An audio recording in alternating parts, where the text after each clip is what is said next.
পথে ঘাটে বন্দরে বাসে ট্রাকে কিংবা খোলা জায়গায় বসে যে যেখান থেকে আমার ভিডিওটা দেখছে সবাইকে জানাচ্ছি আন্তরিক শুভেচ্ছা ও মোবারকবাদ। আমরা আজকে আছি লং মার্চ এবং সেটা হলো লং মার্চ গাঁজা। আমরা গাঁজার পক্ষে আছি, ইসরায়েলের বিপক্ষে আছি। ইসরায়েলের যেসব প্রোডাক্টসগুলো এখনও কি আপনি খাচ্ছেন?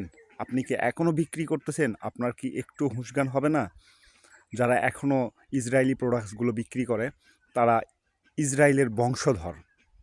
যারা ইসরায়েলের প্রোডাক্টস বিক্রি করে তারা হলো ইসরায়েলের বংশধর, আর যারা খায় এরা হলো নাজায়েজ সন্তান। শুনতে খারাপ লাগলো, তারপরেও এটাই সত্য। আমি তো বাদ দিয়েছি, আপনি কেন বাদ দেননি?